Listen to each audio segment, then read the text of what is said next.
A paz do Senhor Jesus, meus irmãos. Amém? Que alegria. Como é bom estarmos juntos, louvando e adorando o nome do Senhor. Nosso Deus é o Deus de toda graça, de toda misericórdia, Deus longânimo, assaz benigno. E as misericórdias do Senhor, elas são a causa de não sermos consumidos. A razão de estarmos aqui, de estarmos juntos, é porque o Senhor tem tido misericórdia de nós. Até aqui nos ajudou o Senhor. A presença do Senhor tem estado conosco. Queridos, nessa noite eu quero compartilhar com você um pouquinho da palavra do Senhor. Abra sua Bíblia, por gentileza, no livro do Gênesis, capítulo de número 16. Gênesis, capítulo de número 16. Glória a Deus. Nós vamos ler, irmãos, os versículos 13 e 14. Versículos 13 e 14 do capítulo 16. Mas você permaneça com sua Bíblia aberta aí no capítulo 16, que nós vamos falar acerca deste capítulo, dos fatos que ocorreram e aqui estão descritos no capítulo 16 do livro do Gênesis. Nós estamos na nossa leitura diária, acompanhando a leitura do Gênesis e como Deus tem falado ao nosso coração. Como tem sido boa todas essas lições, todos esses capítulos que foram explanados do livro do Gênesis, como Deus falou a nossa vida. E eu quero nessa noite compartilhar com você algo aqui no capítulo 16, versículos de número 13 e 14, diz assim a palavra do Senhor. A Deus que lhe falou, Agar deu este nome, tu és El Roi, o Deus que me vê. Pois Deus havia falado com ela, e ela questionara a si mesmo, teria eu visto aquele que me vê? E por este motivo que este poço, que fica entre Cádiz e Bered, foi chamado de Beer-Lai-Roi, poço daquele que vive e me vê. Glória a Jesus, louvado seja o nome do Senhor. Queridos irmãos, este capítulo 16, ele é um capítulo que marca um momento importante na história de Abraão, marca um momento importante na história de Sara e também marca uma história importante na história da humanidade. Na história da humanidade. Todos conhecemos a história de Abraão, nós durante esses dias estamos acompanhando na leitura bíblica, nos estudos de quarta-feira, como Deus tem falado ao nosso coração através da vida desse grande homem de Deus que é Abraão. E nós vemos que Deus chamou Abraão lá em Ur dos Caldeus para que ele saísse do meio da sua parentela e fosse para um lugar que Deus iria mostrar a ele esse lugar. Abraão então sai de Ur dos Caldeus acompanhado de seu pai, acompanhado de seu sobrinho Ló e de sua esposa, Sarai. E quando ele sai de Ur dos Caldeus, ele vai exatamente para Harã. Em Harã, ele permanece por algum tempo. Seu pai morre ali em Harã. E depois da morte de seu pai em Harã, Deus de novo se manifesta a Abraão e diz para que ele saia do meio da sua parentela, para que ele vá para um lugar que Deus havia de mostrar a ele, porque Deus tinha planos com a vida de Abraão. Deus queria fazer de Abraão uma grande nação, fazer de Abraão um grande povo. Essa era a promessa de Deus a Abraão. Apesar de Abraão já ser uma pessoa avançada em idade, apesar da sua esposa também já ser uma pessoa avançada em idade, Deus tinha esses planos e esses projetos para a vida de Abraão. Então, Abraão sai de Harã, e ele sai de Harã com a idade de 75 anos. Aos 75 anos de idade, Abraão deixa Harã. Então ele vai rumo a Canaã, e ele vai percorrer aquelas regiões ali, aquelas terras de Canaã. E onde Abraão chegava, ele edificava um altar ao seu Deus. Onde Abraão chegava, ele levantava um altar em adoração, em glorificação ao nome do Senhor.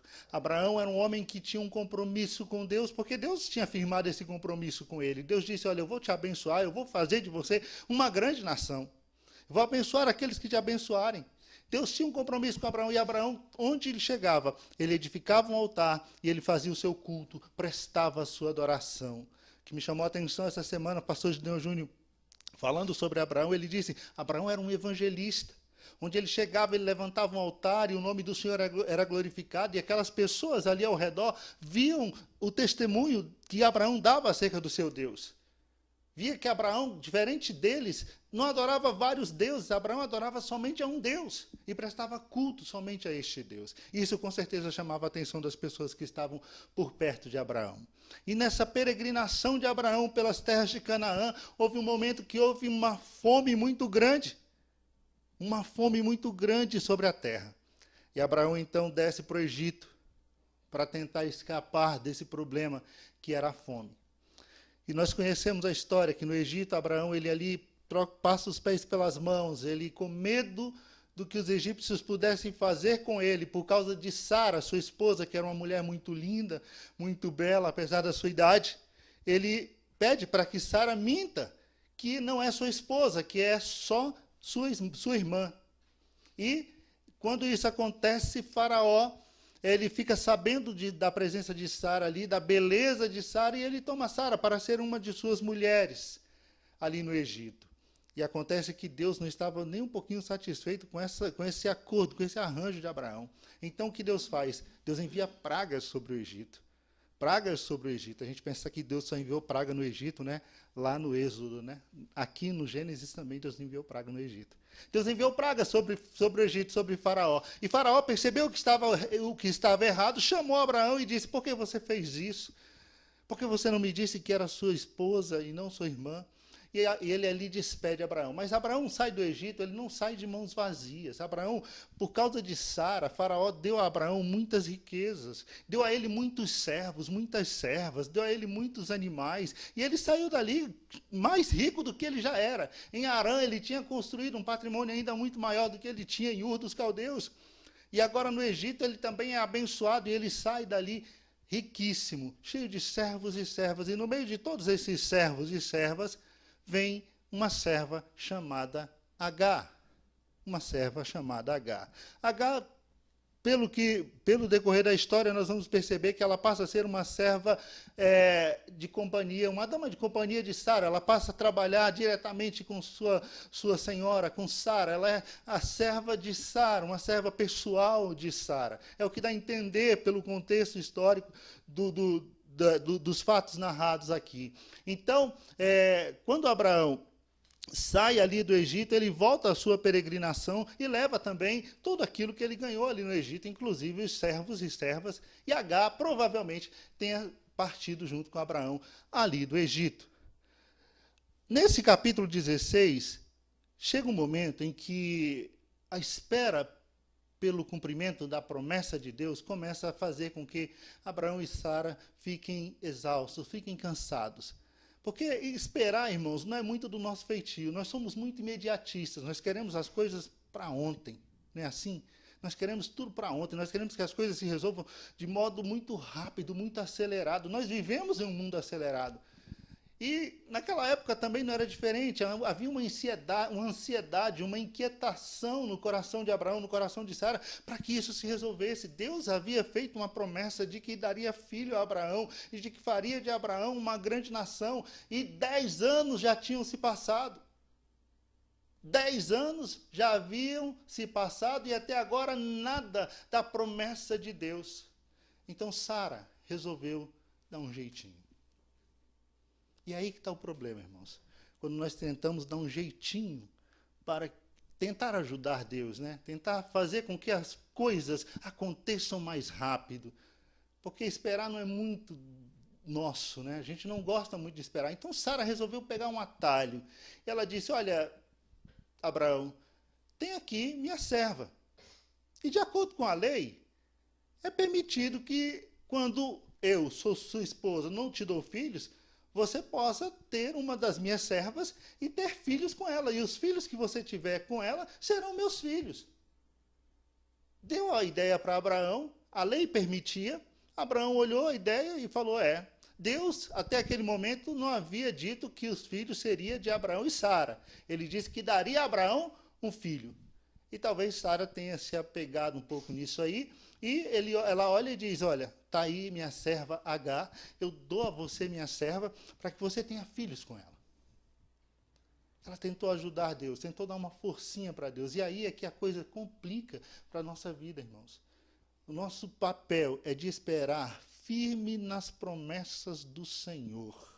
É de estar firme, aguardando o momento certo em que Ele vai cumprir. Deus não é homem para que minta, nem filho do homem para que se arrependa. Se Ele falou, Ele vai fazer. Agora o tempo é dele, a hora é dele, o momento é dele, o modo de agir é o dele. E quando nós tentamos passar os carros à frente dos bois para tentar dar uma ajuda para Deus, as coisas vão pelo caminho errado.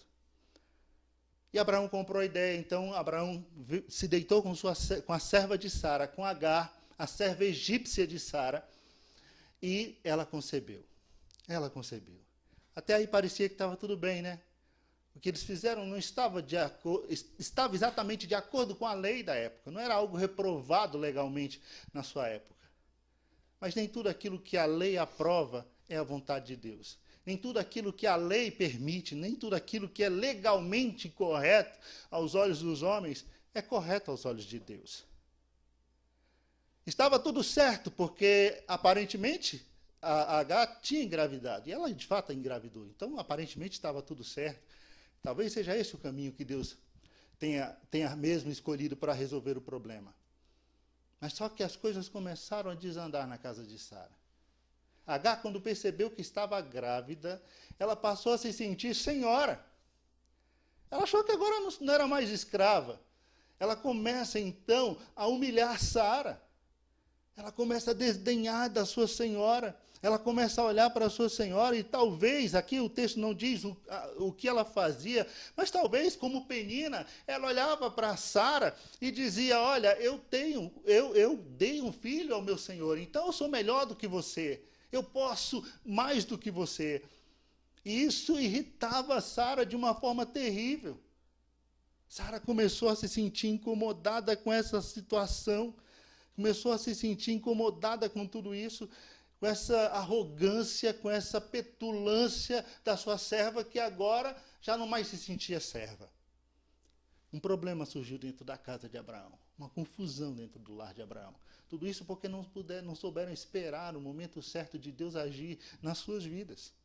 E o que acontece? Sara procura Abraão. E se você observar no versículo de número 2, no versículo 2 não, deixa eu ver aqui. Versículo 5, Sara foi se queixar a Abraão. E ela chega para Abraão e ela diz assim, então Sarai queixou-se a Abraão, tu és responsável pela injúria que me está sendo feita. Como assim? Olha só, e ela continua, ela diz assim, coloquei a minha serva entre os teus braços e desde que ela se viu grávida, ela começou a tratar-me com desprezo. Que o Senhor faça cair sobre ti a afronta que venho sofrendo. Ela é dura com Abraão, ela estava revoltada. Ela chega para Abraão soltando fumaça pelos narizes e olha para Abraão e diz, olha, a culpa é sua. Mas não foi dela a ideia? Não foi ela que sugeriu que Abraão deitasse com sua serva e tivesse o filho? Mas o ser humano, irmãos, ele é assim. O ser humano é assim. Quando as coisas dão errado, a gente sempre quer achar um culpado. A gente sempre quer colocar a culpa em alguém. A gente sempre quer apontar a culpa para alguém. Lembra do Éden? No Éden foi assim. Né? Deus chega e diz, Adão, onde tu estás? Estou escondido, Senhor. Por que você está escondido? Porque eu estou nu, Senhor. E quem foi que te fez saber que você está nu, Adão? Adão olha para Deus e diz, foi a mulher que tu me deste. Foi a mulher, a culpa é dela. Ou a culpa é sua, porque é a mulher que você me deu. Olha o que você arrumou para mim. E Deus então vai a Eva, e ele chega em Eva e diz, quando vai questionar Eva já diz, olha, a culpa não é minha, a culpa é da serpente. Então Deus vai na serpente, a serpente, não tem mais ninguém não. Não tem mais ninguém, agora vai ter que assumir a culpa. Então o ser humano, ele é sempre assim, a gente está sempre querendo colocar a culpa em alguém, a gente está querendo sempre empurrar a culpa para alguém. E aqui não foi diferente. Sara olha para Abraão e diz, a culpa é sua. Olha o que aconteceu, olha o que está acontecendo, que esse mal que ela está fazendo para mim caia sobre você. E Abraão, o isentão. Abraão olha para Sara e diz, oxe, a serva é tua, faz o que você quiser com ela. Não é tua serva? Faz o que você quiser. Resolve aí, mulher. Resolve aí, dá teu jeito. Sara, então, agora ela ouviu Abraão, né? Abraão ouviu Sara, agora Sara ouviu Abraão. E Sara olha para a sua serva e diz, agora eu vou colocar você no seu lugar. E ela começa a humilhar a sua serva. Agora ela não é mais a serva de companhia de Sara. Talvez agora ela vá fazer os serviços mais pesados da casa. Talvez agora ela vá fazer as atividades que ninguém na casa gostaria de fazer, agora é dela. Sara humilha Agar. Sara agora vai pisar nela e com vontade, porque o coração de Sara está cheio de ódio, está cheio de raiva. Sara está enraivecida com a situação. Veja o problemão que Abraão e Sara trouxeram. Melhor, Sara, né, trouxe para dentro da sua casa, junto com Abraão também, que Abraão foi conivente. Veja o problema por não poder esperar, por não saber esperar na promessa de Deus. E quando Agar se vê pressionada por sua senhora, quando Agar se vê ali humilhada, sendo pisoteada pela sua senhora, uma mulher grávida, no início de sua gravidez, normalmente o início da gravidez é um momento difícil para as mulheres, é um momento de muito enjoo e muitas coisas que acontecem, a mudança no seu corpo, no seu organismo, traz algumas reações que são bem diferentes de tudo que ela já sentiu, e nesse momento ela sendo espezinhada, sendo maltratada dentro da casa da sua senhora, ela não viu outra saída. Fugiu. Fugiu, pegou suas coisas e saiu, sem rumo, sem direção, indo para qualquer lugar. Ela queria qualquer lugar, menos ali. O problema ali estava sufocando Agar e ela só queria fugir daquela situação, só queria fugir daquele problema.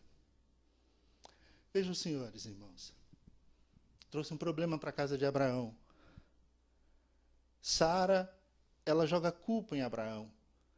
Abraão, como homem da sua casa, ele poderia ter resolvido o problema, ele poderia agora ter chamado as duas, tentado harmonizar as coisas. Agar estava grávida e era um filho dele que ela estava esperando, ele simplesmente lavou as mãos, não fez nada. Deixou na mão de Sara, e Sara então resolve agir com truculência, com violência, de uma forma agressiva com sua serva. E o que acontece? Agar não aguenta a pressão do problema, não aguenta a pressão da situação e foge. E foge. Vai para o deserto, vai para um lugar bem distante. Vai para um lugar bem distante. Talvez, irmãos, na sua vida e na minha vida, nós tenhamos passado por momentos assim. Talvez você até esteja passando por uma situação dessa. Tudo que você quer é fugir dos seus problemas. Tudo que você quer é não vê-los mais. Tudo que você quer é se livrar dele, nem que você tenha que ir para um lugar bem distante, para um lugar longe. Mas essa não é a melhor forma de se resolver o problema. A melhor forma de se resolver um problema não é fugir dele. Não é fugir dele. E nós vamos ver isso no decorrer da história. Porque quando Agar está no meio do deserto, junto a um poço, no caminho que vai para Seir, talvez estivesse fugindo e tentando voltar para o Egito, o Senhor se manifestou a ela. Deus se manifestou a Sara. O mesmo Deus que se manifestava a Abraão, o mesmo Deus que falava a Abraão, o mesmo Deus que esteve na casa de Abraão, agora ele se encontra com Agar no meio do deserto. Agar está no meio do deserto, junto ao poço, e Deus vem ao encontro dela.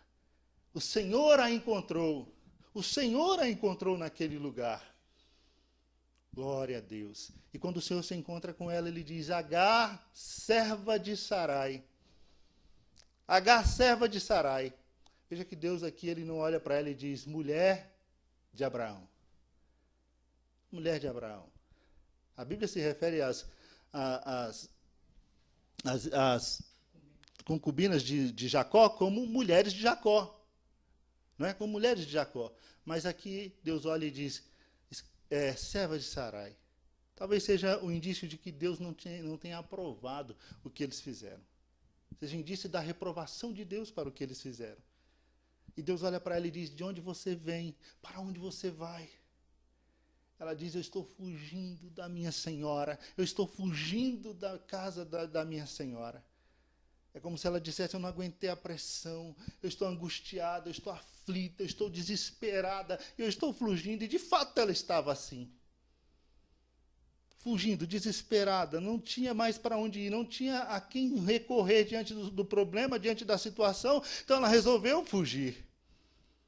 E ela se encontra com Deus. Deus a encontra no deserto. Porque Deus sabe exatamente Deus sabia exatamente onde ela estava. Glória a Deus. Deus sabia. Abraão não sabia, Sara não sabia, mas Deus sabia exatamente onde Agar estava, no meio daquele deserto. Eu quero dizer para você que Deus sabe exatamente onde você está. Deus sabe exatamente onde você está e Ele vai te encontrar. Amém. Se você clamar por Ele, Ele vai te encontrar. Ele vai te encontrar. No meio do seu deserto, Ele vai te encontrar. E Deus olha para ela e diz, olha, você tem que voltar. Você tem que voltar e se humilhar diante de sua senhora.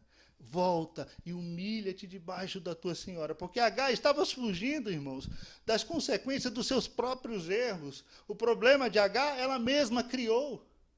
Como acontece muitas vezes conosco, a maioria dos nossos problemas, nós mesmos os criamos, nós mesmos os causamos, nós é que passamos os pés pelas mãos, nós é que não queremos viver a vontade de Deus e às vezes nos sentimos donos do nosso próprio nariz e queremos fazer a coisa do nosso jeito, e quando vemos, estamos embaraçados, enrolados, envolvidos pelos nossos problemas, de tal modo que não conseguimos nem respirar, e aí queremos fugir. Mas Deus se encontrou com ela e disse, volta e se humilha lá, diante da sua senhora. Deus olha para ela e diz assim, olha, eu vou fazer de você uma grande nação. Eu vou te abençoar, eu vou fazer de você uma grande nação. Essa bênção era por causa do filho que ela estava esperando. Era um filho de Abraão. Era um filho de Abraão. E Deus diz, olha, você está grávida de um menino. E você vai colocar o nome dele Ismael. Sabe por que ele vai chamar Ismael? Porque Deus te ouviu no dia da tua angústia. Ismael significa Deus ouve. Deus estava dizendo, eu ouvi a sua aflição. Eu ouvi quando você estava aí angustiada. Eu te ouvi. Então você vai chamá-lo de Ismael. Deus então diz para ela como vai ser esse menino. Deus diz para ela como que ele vai crescer. Está aí no versículo de número 12, Deus diz assim, contudo ele será como um jumento selvagem do deserto. Ele lutará contra todos e todos guerrearão contra ele. Ele viverá em hostilidade contra todos os seus parentes. Nós sabemos que é de Ismael que vem toda a nação árabe. E todas as guerras e conflitos que existem naquela região entre árabes e judeus é consequência exatamente dessa decisão errada tomada por Sara aqui neste capítulo, neste momento. Foi exatamente essa decisão de Sara que fez com que tudo isso eclodisse, viesse à tona. E Deus então fala a ela. E quando Deus termina de falar com Agar, a declaração de Agar no versículo 13 me chama muito a atenção. Porque ela diz assim, olha, tu és o Deus que me vê. Ela se surpreende com isso. Agar não esperava que os olhos de Deus estivessem sobre ela. Talvez ela conhecesse Deus por causa que ela estava na casa de Abraão. E ela com certeza acompanhou muitos sacrifícios oferecidos por Abraão. Ela esteve presente em muitos momentos em que Abraão estava oferecendo sacrifícios a Deus, adorando a Deus. Com certeza as pessoas na casa de Abraão, os servos de Abraão, sabiam da fé de Abraão, sabiam do Deus de Abraão, sabiam das promessas de Deus para Abraão. Mas jamais passou pela cabeça de Agar que um dia este Deus que falara e que falava com o seu Senhor, falaria com ela, se preocuparia com ela, viria atrás dela, procuraria por ela no meio de um deserto. Mas para sua surpresa, Deus a encontra. E ela agora surpresa olha e diz, tu és o Deus que me vê. Tu és o Deus que me vê. Queridos irmãos, eu não sei que situação difícil você está passando. Eu não sei que situação difícil você está enfrentando.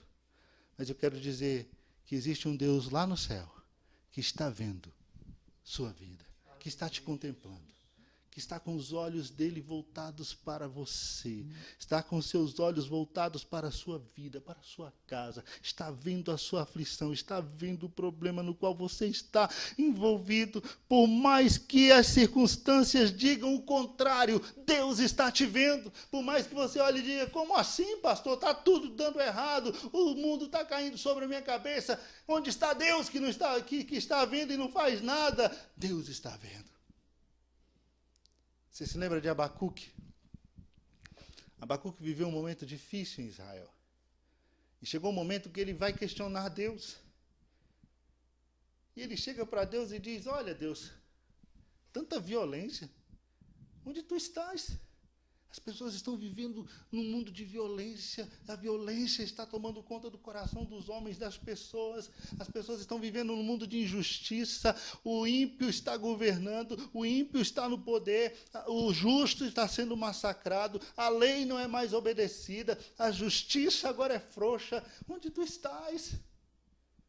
Para Abacuque, Deus não estava vendo mais nada, Deus não estava mais olhando para aquela situação, e ele diz, eu tenho clamado a ti, mas tu não me respondes. E muitas vezes estamos assim, irmãos, clamando ao Senhor, e parece que nada está acontecendo. Então Deus se revelou a Abacuque, e Deus mostrou para Abacuque que ele tinha planos traçados para resolver toda aquela situação. Deus mostrou para Abacuque que ele estava no controle de tudo. Por mais que tudo parecesse aos olhos do profeta um caos, aos olhos de Deus, a solução já estava pronta, já estava preparada. Deus iria aplicar a solução que ele tinha preparado para aquela situação. Ele disse, já preparei os babilônios. Eles estão vindo aí. Já preparei os babilônios. Vou trazer justiça através deles. Deus tem tudo preparado, irmãos. Por mais que aos nossos olhos pareça que as coisas estão somente se desmantelando, somente indo de mal a pior, Deus está no controle. Ele não perdeu o controle de nada. Ele está sentado no alto e sublime trono, governando tudo e todos da melhor forma possível. Ele é Deus, Ele é Senhor. Ele é Senhor sobre toda a situação. Isso faz lembrar também o povo hebreu. O povo hebreu estava no Egito. Escravos no Egito, 400 anos de escravidão, 400 anos sofrendo nas mãos de Faraó. Houve um momento em que aquele povo começou a clamar a Deus, a pedir a misericórdia de Deus, clamar para que Deus pudesse fazer algo pela vida deles. E quando nós chegamos lá em Êxodo, no capítulo de número 3, o versículo de número 7, Deus diz assim para aquele povo, tenho visto atentamente a opressão e a miséria sobre o meu povo. Eu tenho visto atentamente. Deus está vendo, irmãos. Deus está vendo. Deus está com seus olhos voltados para o seu povo. Deus está com seus olhos voltados para a minha vida, para a sua vida. Creia nisso. Deus está te vendo. E ele continua aqui no versículo 7, ele diz, tenho ouvido o seu clamor por causa dos seus feitores e sei o quanto estão padecendo. Por esse motivo desci, a fim de libertá-los das mãos dos egípcios. Deus está vendo, e no momento certo ele vai tomar providência. Deus está vendo. Não se preocupe, continue aos pés do Senhor, continue aos pés dele, continue clamando, continue aí buscando a face dele.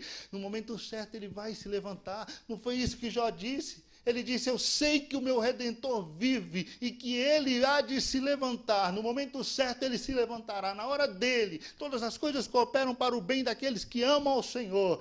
E no momento certo Deus vai agir, porque ele está vendo. Ele está vendo a opressão, ele está vendo a vergonha, ele está vendo o vexame, ele está vendo a tristeza, ele está vendo a angústia. Deus está vendo. Engraçado que Deus, na casa de Jessé, disse para Samuel que ele não vê como o homem vê, porque o homem vê somente a aparência, somente o exterior, mas Deus vê o quê? O coração. Deus vê o coração. Deus sonda a mente, Deus prescruta o mais profundo do ser humano. E ainda que as pessoas olhem para você e te vejam sorrindo, e você diz, olha, as pessoas me veem sorrindo, mas não sabem o que eu estou passando. As pessoas olham para mim, me veem feliz, me veem assim, mas não sabem como está minha alma. Minha alma está dilacerada, minha alma está cortada, minha alma está sangrando, eu estou clamando pela misericórdia de Deus. Ninguém vê, Deus está vendo. Porque Deus não vê como o homem vê, Deus vê o coração, Deus vê a alma, Deus sabe o que está dentro de você, Deus sabe das suas angústias, dos seus problemas, dos seus conflitos internos, e Ele é Deus para te dar vitória, Ele é Deus para tirar você de toda essa situação, mudar todo esse quadro em sua vida. Ele é Deus, Ele é Deus. Confia no Senhor. Acredite que Deus está vendo todas as coisas. Deus, com seu olhar penetrante, está vendo todas as coisas. O salmista, no Salmo 139, ele diz: olha, tu me vistes ainda substância informe. Eu era apenas um embriãozinho lá no ventre materno. E Deus já estava me vendo lá dentro. Deus já estava vendo. Comigo, com você, não é diferente. Deus nos conhece. Deus nos vê, os olhos do Senhor estão sobre nós. Agar se surpreendeu. Agar olha para a situação e ela diz: não é possível, Deus me vê, Deus me vê, tu és o Deus que me vê, tu és o Deus que me vê. Ela jamais imaginaria que Deus, em sua santidade, em seu poder, iria se preocupar com ela, uma escrava, uma serva, fujona, no meio de um deserto. Mas a graça de Deus, a misericórdia de Deus alcançou Agar lá naquele deserto. Fique tranquilo, porque o mesmo Deus vai te alcançar no meio do seu deserto, com a sua graça e com a sua misericórdia. Creia nisso, creia nisso. Ainda que você tenha dado passos errados, como fez Sara, como fez Abraão, ainda que você tenha passado os pés pelas mãos em algumas situações, ainda que você tenha se precipitado diante das promessas de Deus e achado que as coisas poderiam ser do seu jeito, poderiam ser resolvidas ao seu modo, e agora deu com a cara na parede e só tem problemas. Volte aos pés do Senhor. Coloque-se aos pés dele.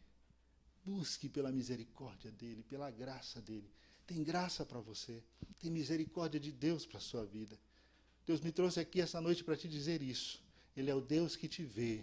E Ele vai exercer a misericórdia e a graça dele sobre a sua vida. Creia nisso. Ninguém está vendo? Ninguém está sabendo? Ninguém te olha, ninguém te vê? Não. Olha para cima. Tem um Deus que te vê. Tem um Deus com os olhos voltados para você. Mesmo em meio a esse deserto, tem um Deus preocupado com você. Porque nunca se ouviu, nunca se viu de um Deus como o nosso, que trabalha em favor daqueles que o temem, daqueles que o buscam. Deus trabalha em nosso favor. Deus está trabalhando em teu favor. Mas, pastor, está tudo muito sofrido, está tudo muito dolorido. Às vezes Deus trabalha assim, meu irmão. Às vezes, quando Deus trabalha, dói muito. Às vezes, quando Deus trabalha, machuca muito. Mas quando Ele terminar a obra, vai estar tudo perfeito. Vai estar tudo no lugar. Vai estar tudo do jeito que Ele quer. Vai estar tudo da maneira que Ele quer. Vai estar tudo do jeito que agrada ao Senhor. Creia nisso. Confia no Senhor. Espera nele. Espera nele. Espera nele. Fé não é somente crer, é esperar o agir de Deus também. Esperar o momento de Deus, a hora de Deus, para que Ele possa fazer tudo conforme a vontade dEle, que é boa, que é perfeita e que é agradável. Amém? Deixa eu orar por você nessa noite. Deus querido e santo, Deus de graça e misericórdia, obrigado pela Tua palavra, Senhor, que veio a nós nesta noite. Pai querido e santo, ajude-nos, ó Pai, a confiar em Ti, a esperar em Ti, Senhor, a esperar a Tua vontade, o Teu querer, o momento certo do Teu agir. Perdoe-nos pelas nossas precipitações, pela nossa afobação, Senhor, que nos levou, ó Deus, muitas vezes a caminhos tão tortuosos, tão errados, a tantas coisas ruins. Nessa noite, Deus, olha para o meu irmão, olha para a minha irmã. Eu sei, Deus, que os Teus olhos estão voltados para cada um. Eu sei que o Senhor está vendo, porque nada passa desapercebido diante dos Teus olhos, nada foge, nada se furta ao Teu olhar poderoso, penetrante. Ó Deus, e agora traz vitória para o meu irmão. Pela Tua misericórdia, socorre-o neste deserto, ajude-o nesse deserto. Tu és o grande El Roi, Tu és o grande El Roi, Tu és o Deus que nos vê, Tu és o Deus que nos contempla, Tu estás vivo e os Teus olhos estão sobre o Teu povo. Abençoe de uma forma especial cada um dos meus irmãos, socorre-os nos momentos difíceis, traz a eles paz ao coração, aquieta o coração, glória e honra do teu nome. Amém. Amém. Deus te abençoe, meu irmão. Fica na paz do Senhor Jesus. Amém.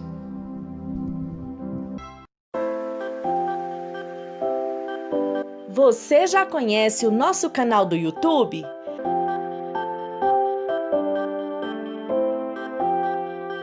Todos os dias um vídeo é postado em nosso canal. Visite as nossas playlists, mensagens que edificam, leitura bíblica diária, congressos, louvores e muito mais. Nosso endereço é IEPBC Brasil.